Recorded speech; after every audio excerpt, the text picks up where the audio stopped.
Today is the first day of the Naples Valley Farmers Market, which Sunshine Hollow is running, and I have a really sweet friend who lets me harvest off of her mother's old house. Her mother just recently passed away, and her gardens are just absolutely incredible, mind-blowingly beautiful and abundant and diverse. And I'm so fortunate to be able to harvest off of this property, and I just want to show you and let you listen to the rhododendron patch that I'm standing in. I can't even believe this. It's astonishing.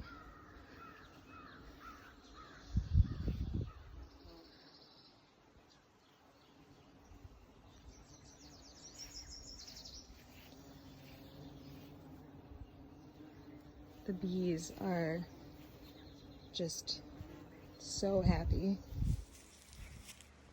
It is June 10th today, and the garlic is scaping out. So you don't want to waste those garlic scapes, as well as you're wanting to pull them so that the plant can focus on the bulb rather than going to seed. So here we are in the garlic patch, and this, my friends, is a garlic scape. To remove said garlic scapes, you can pull, and here she is. We love to make garlic scape pesto. We love to saute them and just eat them in our eggs, eat them on anything. They're so good. We also love to pickle them. We, for the first time, pickled them last year, and they were awesome. Just so yummy, kind of like a garlicky dilly bean, I would say. As well as we really like to just roast them like asparagus. They are so good in so many different ways, and I can't wait to show you what we end up doing with them. And now I have a nice little basket of garlic scapes. I'm probably going to take these to market, sell them for like 25 cents a piece. But they smell delicious, and somebody will enjoy them. It has been extremely cold around here for early June. It's been getting down to the low 40s at night. And you know, makes us all worried for our plants, but it also makes us worried for our little babies. I'm happy to say that we could finally get our little ducklings outside. They've been trapped in the brooder for so long. We're so excited to have them out and about. It got to mid-70s today, so just warm enough for them to be out here. I'm trying a really fun experiment this year. I'm trying to grow a chicken garden. So I'm doing it really small scale just because you know, I have no idea how it's going to turn out. It's purely for fun. I just started an extra few like pineapple ground cherries and amaranths and things that chickens love to eat. I started a few extras this spring in the greenhouse and have mistreated them horribly until this point when I've been able to get them in some containers. So I just have a big container here with some pineapple ground cherries and a tiny cherry tomato in the center, and then a pot of amaranth. They love to eat amaranth grains. And then in these long beds, I've just sown lots of lettuce and other random greens that I had, as well as another pineapple ground cherry and more amaranth. So those are the container gardening parts of the chicken garden. I'm also going to sow some sunflower seeds, probably some dwarf sunflower seeds, so that they can reach the petals and they can reach the seeds when they start to mature. And then I'm also going to sow some like big, like stand fast snacking sunflowers, so that as they dry down and fall off, the chickens can eat them there. With the vast amount of foraging that our chickens are able to do, they really don't cost us that much, at least in the summer. In the winter months, they definitely cost us a bit more, but they cover some mileage during the day. They're always busy foraging.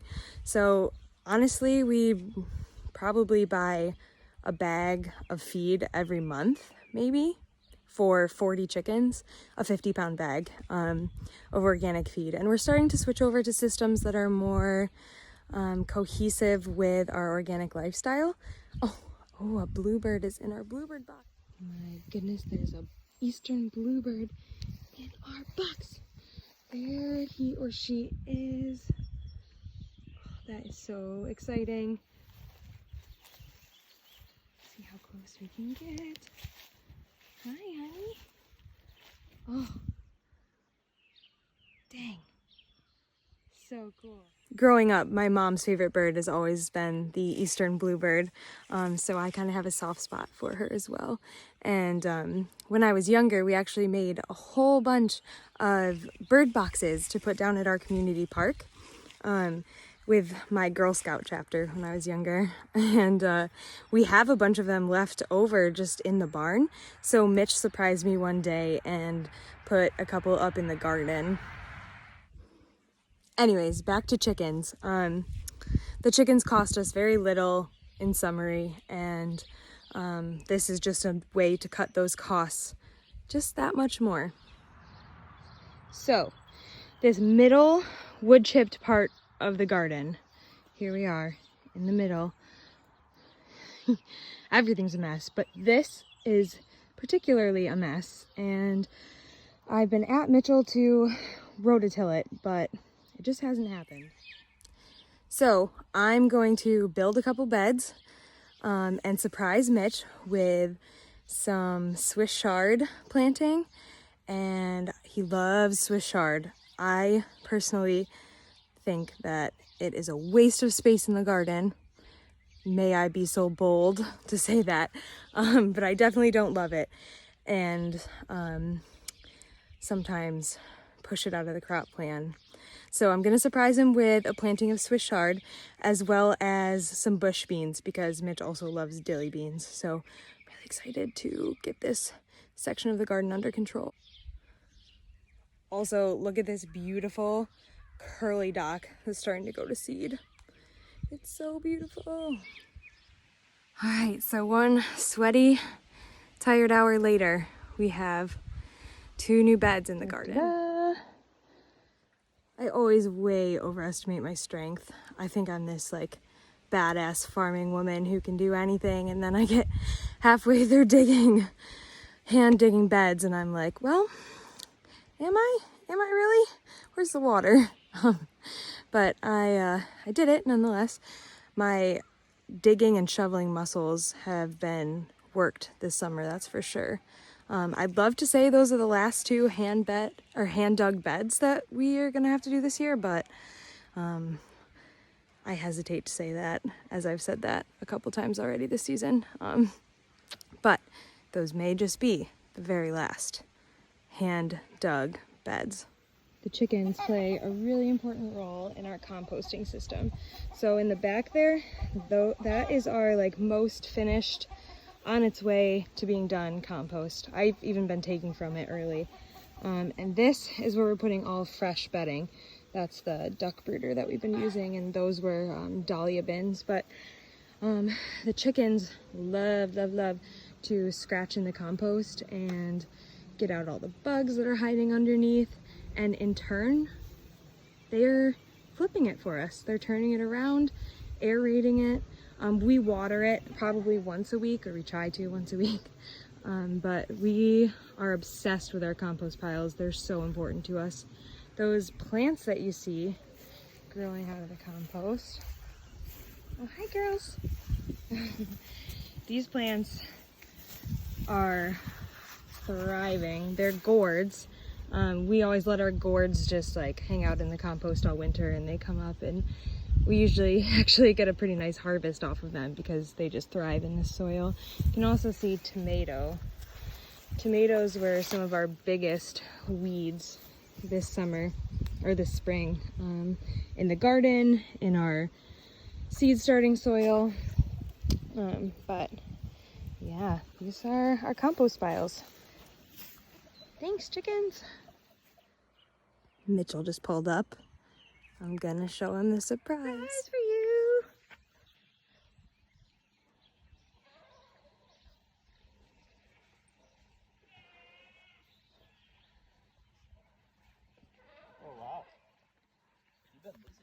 Yeah. Guess what's in the first part of that row? I'd see, but I can't. Swiss chard for you. Love you. I love you. How was digging? And beans. I'm gonna give the chickens a treat this morning, which they love. They always get sunflowers from that barrel, sunflower seeds, so they're all like, there's sunflower seeds. But this morning, I have some watermelon, and I'm gonna share with them. Oh. Yeah, chicks. Come on, you chickens. This is kind of like the ground between both flocks. This is where they both share treats and whatnot. I'm gonna spread it out so they all get some.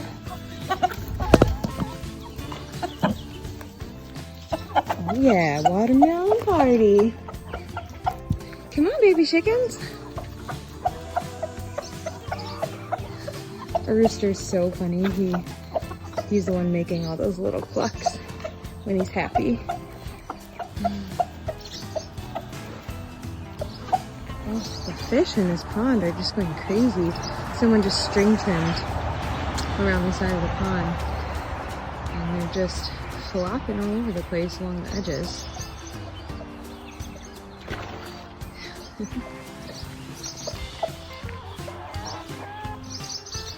Ooh, yummy guys.